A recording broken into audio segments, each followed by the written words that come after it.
Há alguns anos atrás, dois filmes britânicos receberam o Oscar da Academia de melhor filme do seu respectivo ano. E ambos foram a respeito de dois homens.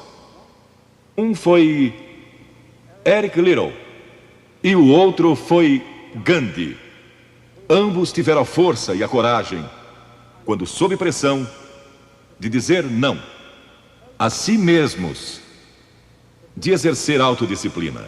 Quero tomar como meu texto de hoje 1 Coríntios, capítulo 10, começando com o versículo 12. Aquele, pois, que pensa estar em pé, veja que não caia. Não vos sobreveio tentação. Ouçam isto: não vos sobreveio tentação que não fosse humana. Todo ser humano enfrenta tentações no decorrer de sua vida. Mas Deus é fiel e não permitirá que sejais tentados além das vossas forças. Pelo contrário, juntamente com a tentação, vos proverá livramento, de sorte que a possais suportar. Deus proveu escape, se você conhece a Cristo. Bom, aqueles dois filmes tiveram um tremendo impacto sobre o mundo. O de 1982 foi Carruagens de Fogo, a história de Eric Liddell, um jovem que disse não a si mesmo e sim a Cristo. Ele surpreendeu o mundo quando se recusou a correr num domingo nas Olimpíadas de Paris de 1924. E vocês todos sabem que ele disse não até mesmo ao príncipe de Gales, que lhe pediu que corresse, porque ele era o homem mais rápido do mundo nos 100 metros. Mas ele disse não, porque ia ser num domingo e era contra suas convicções bíblicas escocesas. E recentemente foi comemorado o 60º aniversário da grande vitória de Eric Liddell nas Olimpíadas, porque ele correu nos 400 metros, em que ninguém achava que teria chance, e venceu. E fizeram esse grande filme a respeito da sua vida. E o que muita gente não sabe é que a vida de Eric Liddell não se limitou àquela vitória, porque depois que se formou na Universidade de Edimburgo, quando partiu, a estação estava lotada de colegas e professores cantando "Saudai o nome de Jesus", porque Eric Liddell foi para a China como missionário. Foi capturado pelos japoneses durante a guerra e morreu num campo de concentração japonês. Mas naquele campo, ele trouxe alegria e coragem a todos os prisioneiros, pois pregou para eles e cantou para eles, ministrando as suas almas. E ouvi dizer que estão preparando um outro filme, mostrando sua vida ali, porque ele teve coragem de dizer não.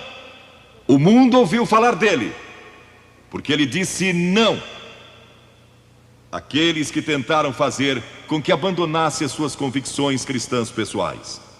E eu penso em William Booth, há pouco mais de 100 anos atrás, que fundou o Exército da Salvação.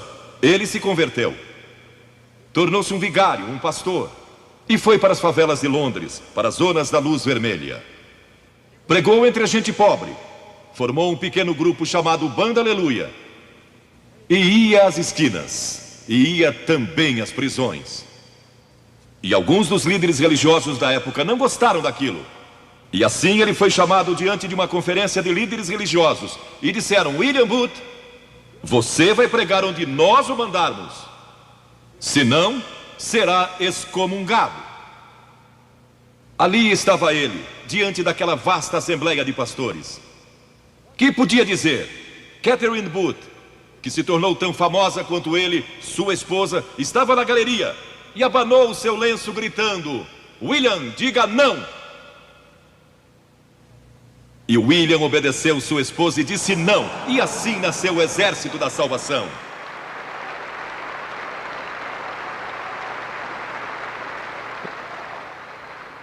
Lemos muitas histórias da Bíblia a respeito de jovens que disseram não e mudaram o curso da história. A primeira que quero mencionar, talvez nunca tenham ouvido falar. Seu nome foi Vasti e foi rainha da Pérsia. A esposa de Assuero, que reinou desde a Índia até a Etiópia. Pensem em todo o petróleo que ele tinha e provavelmente nem sabia. Um dos monarcas mais ricos que já viveu. E ele deu uma grande festa que durou muitos dias. No fim, provavelmente já bêbado, ele ordenou que sua esposa Vasti viesse e ali dançasse para todos os seus convidados. E ela assombrou aquele grupo de líderes mundiais. Ao se recusar, ela disse: não, eu não vou expor o meu corpo para esses homens. Ele mandou outra mensagem, ameaçando que ela deixaria de ser rainha e perderia seus confortos e bens materiais e toda a sua fama. Mas a sua resposta foi a mesma: não. E ela mudou a história, porque foi deposta como rainha. Nada mais sabemos. Mas por causa dela, Esther se tornou rainha e o povo judeu foi salvo. E até o dia de hoje, o povo judeu celebra um grande feriado, porque uma mulher disse não e abriu a porta para a salvação do povo judeu, porque havia um homem como Hitler, e era o primeiro-ministro do país, decidido a destruir e aniquilar os judeus. Agora, a Bíblia tem muito a dizer a respeito de sensualidade e lascívia e depravação. A palavra lascívia significa a tendência de incitar desejos sensuais. Sensualidade significa o apelo proposital aos sentidos físicos para a satisfação pessoal. Talvez lendo um livro pornográfico ou assistindo um filme impróprio. A Bíblia diz que devemos nos abster das paixões carnais, da sensualidade, que fazem guerra contra a alma. Elas estão em guerra contra a sua alma e seu espírito. E a Bíblia diz que devemos nos abster delas, ficar longe delas. E então a Bíblia usa outra palavra, réprobo. Agora, isso se refere a pessoas totalmente depravadas, de consciências mortas ou cauterizadas, não sabem mais corar. Perderam a capacidade de discernir entre o bem e o mal. E em Romanos 1:28 lemos: e por haverem desprezado o conhecimento de Deus, o próprio Deus os entregou a uma disposição mental reprovável para praticarem coisas inconvenientes. Ou seja, Deus desistiu deles dizendo: vão em frente, gozem toda depravação e toda sensualidade que quiserem, não vou perturbá-los. Ainda não. Mas saibam que seus pecados os acharão e prestarão contas no dia do juízo. E Paulo, escrevendo ao jovem Timóteo, disse: também estes resistem à verdade, homens de todo corrompidos, réprobos quanto à fé. Em outras palavras, rejeitaram a Cristo por tanto tempo que suas consciências se cauterizaram e seus corações se endureceram. E mesmo que o Espírito de Deus lhes fale, eles não podem ouvir. É por isso que é importante que você aceite a Cristo quando é jovem. É importante que venha a Cristo agora. Se o Espírito de Deus está falando com você, entregue a sua vida a Cristo. Porque o dia pode chegar em que a sua consciência esteja morta e você não possa mais ouvir a voz de Deus. Ela disse: não, mas Vasti, você vai perder o trono, vai perder suas riquezas, pode até perder sua vida. Ela disse: minha resposta é não. Qual é sua resposta hoje àquelas coisas que são erradas? À mentira, à lascívia, à cobiça, ao preconceito racial? Qual vai ser? Você vai disciplinar seu corpo? Vai permanecer firme às convicções que Cristo e a Bíblia ensinam? Ou vai ceder e seguir pelo caminho largo que leva à destruição? Ou vai entrar pela porta estreita e pelo caminho apertado que conduz à vida eterna? Qual vai escolher? Você tem uma escolha hoje. Deus nunca vai forçá-lo a escolher. E então houve um outro jovem, um jovem chamado Daniel. E a Bíblia diz que Daniel resolveu em seu coração que não se contaminaria com as finas iguarias do rei, nem com o vinho que ele bebia. Agora, Daniel era um jovem que tinha um propósito. Ele havia sido capturado em Jerusalém. Quando o exército de Nabucodonosor invadiu a cidade, ele foi capturado e levado através de milhares e milhares de quilômetros à Babilônia. A quase 3.000 quilômetros de sua própria terra, sem aviões nem automóveis. Eram semanas de viagem. Mas ele estava resolvido a servir a Deus, e não devia ter mais de 12 ou 15 anos de idade. E Nabucodonosor, o grande rei, levara cativos de Jerusalém para a Babilônia, e ordenou que aqueles jovens, em quem não havia defeito, de boa aparência, instruídos em toda a sabedoria, fossem ensinados em sua corte, para que ele pudesse usá-los. Ele queria usar aqueles jovens judeus, porque sabia que eles tinham um dom especial. E durante o período de treinamento, mandou que lhes dessem os melhores vinhos e as mais finas iguarias, e todos os confortos disponíveis na corte de Nabucodonosor. Mas Daniel disse: não quero o vinho do rei, e não quero as iguarias do rei. Quero dormir no chão, não numa cama de penas. Quero viver uma vida simples e também disciplinada. Que diferença dos que mal podem esperar pelo dia em que possam sair de casa e se divertir. Mas não Daniel. Daniel estava longe de casa e ninguém saberia se ele fizesse algumas dessas coisas. Ninguém saberia se ele tivesse uma namorada e dormisse com ela, ou se embebedasse com o melhor vinho do rei. Ninguém saberia lá em Jerusalém, e ele poderia ter se tornado muito popular.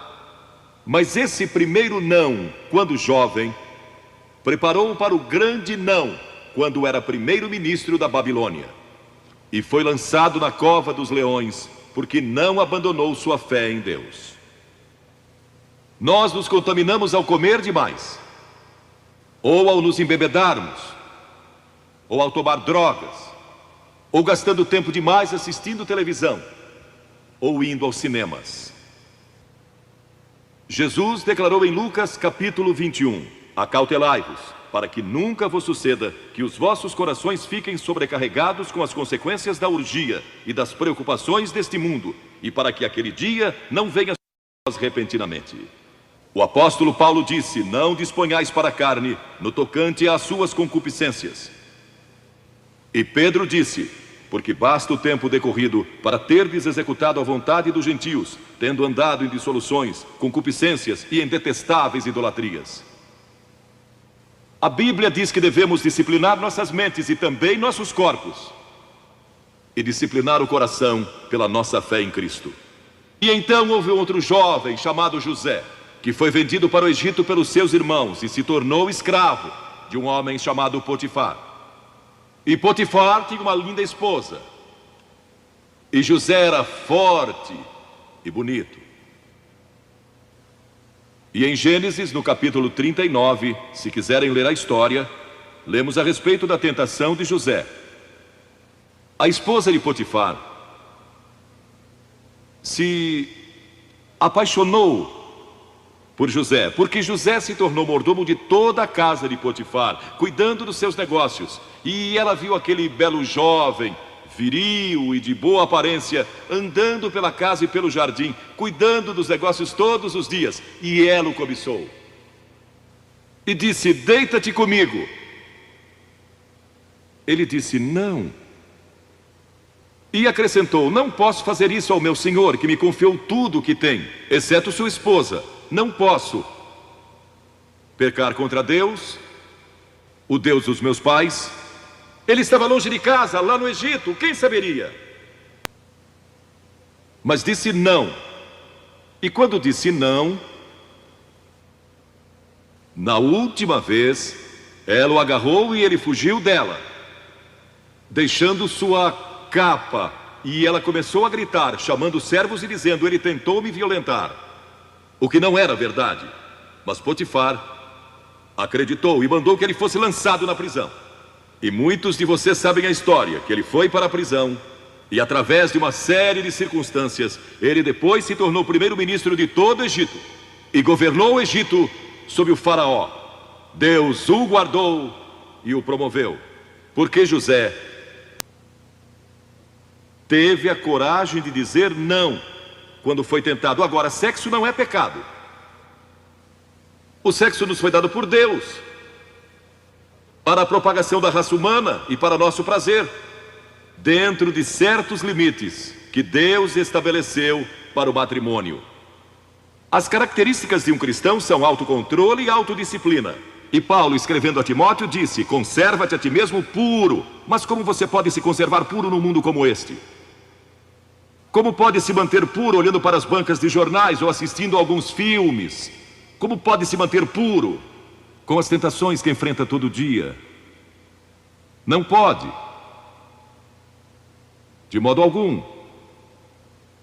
exceto se Cristo está em seu coração, Ele lhe dará força e o poder, porque nenhuma tentação lhe sobrevirá. Entregue sua vida a Cristo hoje, deixe que Ele controle a sua vida, deixe Ele ser Senhor de sua vida, deixe que Ele controle essa área de sua vida, sua mente, seu corpo e sua vida sexual. Deixe que Ele tome conta dela. E lemos a respeito de um outro jovem chamado Moisés. Em geral pensamos em Moisés como um homem velho, de barba, mas foi na juventude que ele tomou a decisão que o levou à grandeza. Porque a Escritura diz: pela fé Moisés, quando homem, talvez 17 ou 18 anos de idade, recusou ser chamado filho da filha do faraó. Recusou.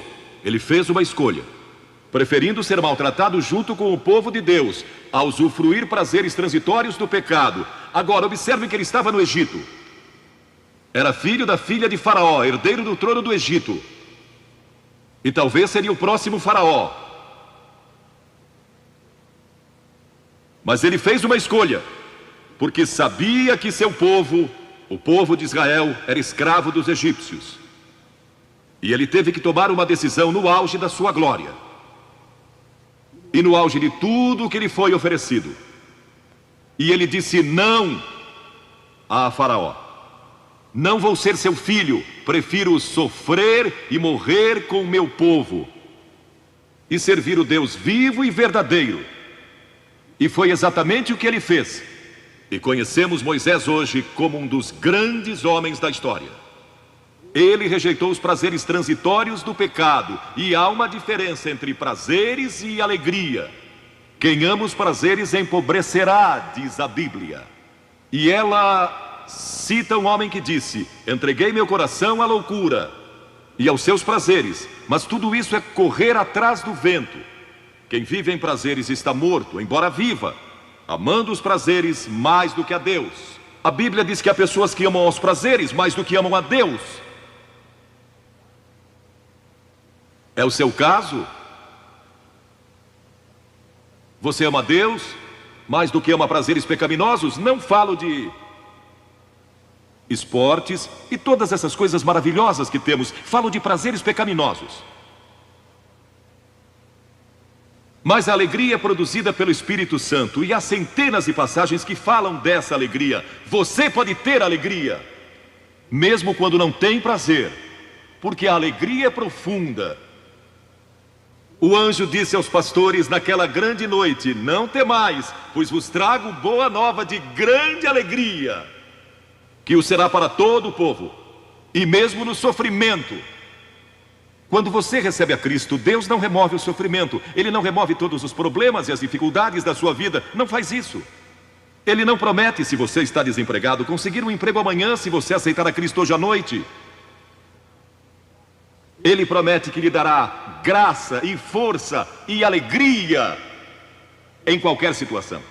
Bem-aventurados sois quando os homens vos odiarem e quando vos expulsarem da sua companhia, vos injuriarem e rejeitarem o vosso nome como indigno, por causa do Filho do Homem. Regozijai-vos naquele dia e exultai. Ele disse: quando vierem a mim e tiverem problemas e tribulações e as pessoas odiarem vocês, ele disse: exultai, porque grande é o vosso galardão lá no céu, pois dessa forma procederam seus pais com os profetas. Todos que viverem piedosamente em Cristo serão perseguidos, a Bíblia diz. Ainda haverá sofrimento. Jesus disse: quem não tomar a sua cruz e negar-se a si mesmo, não pode ser meu discípulo. Moisés escolheu a alegria de seguir a Deus, em vez da vida de prazeres no Egito. O que você está seguindo? Qual é a sua escolha nesta hora? E então o último é Jesus. Jesus foi tentado em todas as coisas à nossa semelhança, mas sem nenhum pecado. Quer dizer que Jesus foi tentado a mentir? Sim. Que Jesus foi tentado a cobiçar? Sim. Que ele foi tentado a adulterar? Sim. Que Jesus foi tentado a roubar? Sim. Ele foi tentado em todas as coisas, como nós, mas sem pecado. Como ele teve vitória sobre a tentação? A Bíblia nos diz, no capítulo 4 de Mateus, e em muitos outros textos, mas vou falar só deste. O diabo veio a ele quando ele estava faminto e sedento e disse: se és o Filho de Deus, manda que estas pedras se tornem em pães. Observem que ele tentou colocar dúvidas na mente de Jesus quanto à sua identidade. Agora, Jesus era o Filho de Deus, nascido de uma virgem, Filho de Deus, que foi ressuscitado dos mortos pelo poder de Deus e está vivo hoje. Mas o diabo pôs dúvidas em sua mente. Ele estava fraco e cansado e faminto, um ser humano. Ele não enfrentou o diabo como Filho de Deus, enfrentou-o como homem. E ele sempre respondeu citando as Escrituras. É por isso que você deve decorar as Escrituras. Nem só de pão viverá o homem, mas de toda palavra que procede da boca de Deus. Jesus disse que há uma coisa que é mais importante que a comida, e sexo, e coisas materiais. É sua vida espiritual. E então ele disse: se tu és o Filho de Deus, atira-te abaixo, porque está escrito: aos seus anjos ordenará a teu respeito que te guardem, para não tropeçares. E Jesus de novo respondeu: está escrito, não tentarás o Senhor teu Deus. E então o diabo levou a um alto monte e lhe mostrou todo o futuro do mundo, todos os reinos que ainda estavam por vir. E lhe disse: se dobrares o teu joelho e me adorares, eu te darei todos os reinos do mundo e sua glória. Jesus não argumentou se ele podia fazer isso. O diabo pode dar-lhe qualquer coisa. Alguns de vocês estão vendendo as suas almas por nada, coisas sem valor. A Jesus ele ofereceu o mundo todo, mas ele sabia que a cruz estava esperando por ele, e o único meio de salvação para o mundo era a cruz. Se tivesse obedecido o diabo, nós nunca teríamos tido a oportunidade de sermos salvos e perdoados. Jesus teria tomado um atalho e nós estaríamos perdidos. Mas Jesus disse: está escrito, ou melhor, começou dizendo: retira-te, Satanás, porque está escrito: ao Senhor teu Deus adorarás e só a Ele darás culto. E assim o diabo deixou, e anjos vieram e o serviram. Observe como Jesus enfrentou o diabo ao ser tentado. Primeiro, ele citou as Escrituras. Segundo, ele estava cheio do Espírito Santo. E terceiro, estava na vontade de Deus. Você está disposto a dizer não às tentações do diabo?